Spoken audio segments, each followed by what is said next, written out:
Buenas tardes. Este trabajo es presentado por Lina Xiomara Gutiérrez Quintana, Soris Junco Acuña, Marlene Mancilla Picón y María Cristina Trujillo Piragua, de la Fundación Universitaria del Área Andina. Esta tarde les vamos a hablar de la NIC 37, que trata de provisiones y contingencias. Introducción.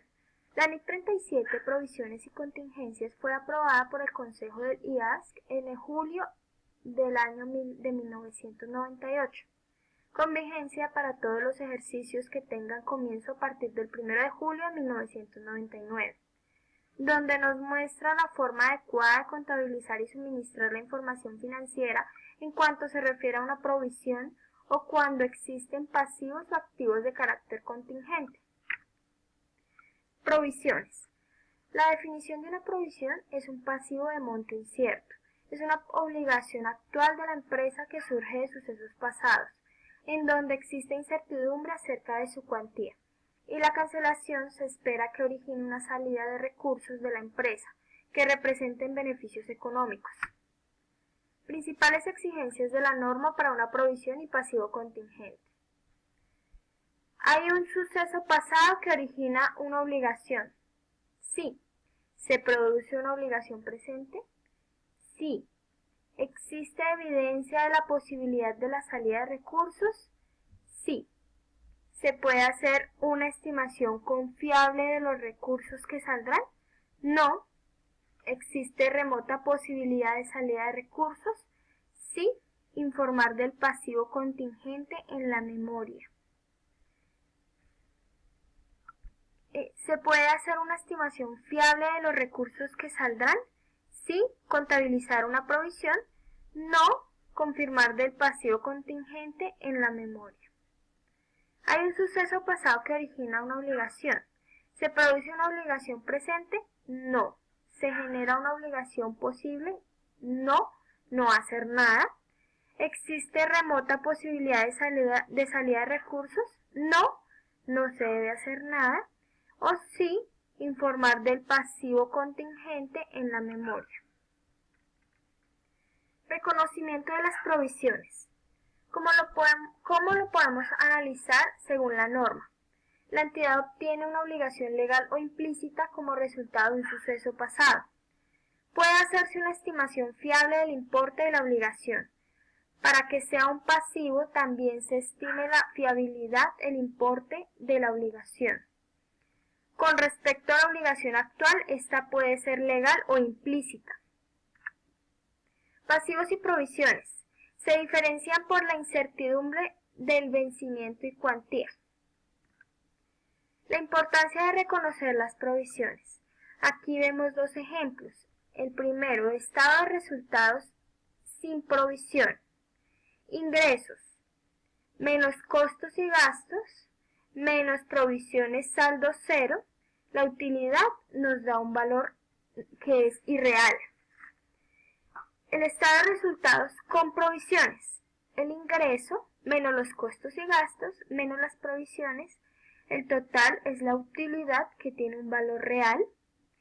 Entonces podemos ver que las provisiones influyen directamente en el resultado del ejercicio. Objetivo de la NIC 37. Establecer bases apropiadas, reconocimiento y bases de medición, provisiones, pasivos y activos contingentes.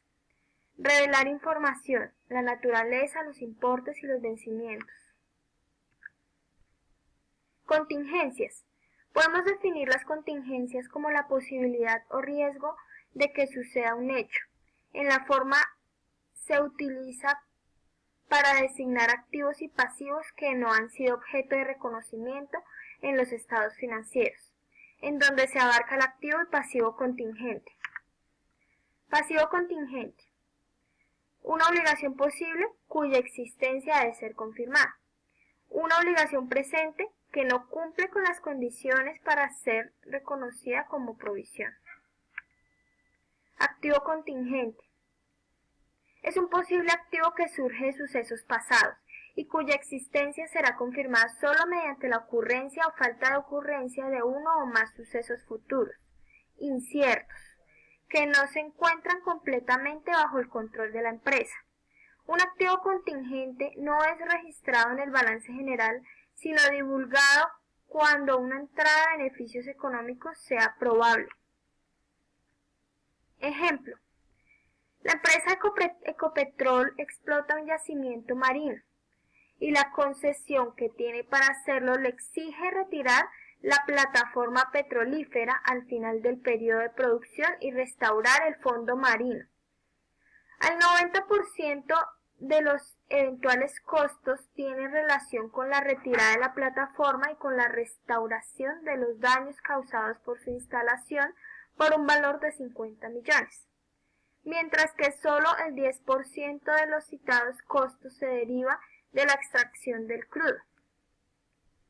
La fecha del balance ha sido construida e instalada la plataforma, pero no se ha comenzado la extracción del petróleo. Obligación presente como consecuencia de un suceso pasado que ha dado origen a la misma. Es la construcción e instalación de la plataforma, según las condiciones de la concesión, el suceso que produce la obligación legal de retirarla y restaurar el fondo marino, y por tanto este es el suceso que da origen a la obligación. A la fecha de cierre del periodo, no obstante, que no hay ninguna obligación de reparar los daños que se deriven de la extracción del crudo. Una salida de recursos que incorporan beneficios económicos. Probable conclusión. Se reconocerá una provisión por importe del 90% de la mejor estimación de los eventuales costos, que corresponde a los de retirada de la plataforma petrolífera y restauración de los daños causados por su construcción e instalación. Estos costos se sumarán al resto de los que compongan el importe en libros de la plataforma. El restante 10% de los costos que surgirán por la obtención del crudo se reconocerán a medida que el petróleo sea extraído. Medición. El valor evaluado por los ingenieros y presentados como evidencia es de 45 millones. ¿Cómo se contabiliza? Cuenta, provisión, las obligaciones ambientales. Debe llevarse al crédito los 45 millones y al gasto, obligación ambiental, al débito 45 millones. Revelación. Se ha realizado una provisión de 45 millones para cubrir el 90% de los costos que exige retirar la plataforma petrolífera al final del periodo de producción y restaurar el fondo marino exigido por la concesión. El otro 10% hace parte de los costos en que se deriva de la extracción del crudo. Árbol de decisión. Provisión. Serían los 45 millones que se estiman pueda costar los daños al retiro de la plataforma basado en estudios anteriores y se debe hacer reconocimiento. La obligación sería las consecuencias derivadas por el manejo al retiro de la plataforma. Sí, reconocimiento. Si existe la probabilidad que la empresa responda económicamente por esta obligación, ya que es un daño real al retiro de la plataforma. Se podría hacer una estimación fiable, ya que la empresa posee la información. Se reconocen los 45 millones como un pasivo en el estado de la situación financiera, llevándolo como un gasto. Muchas gracias.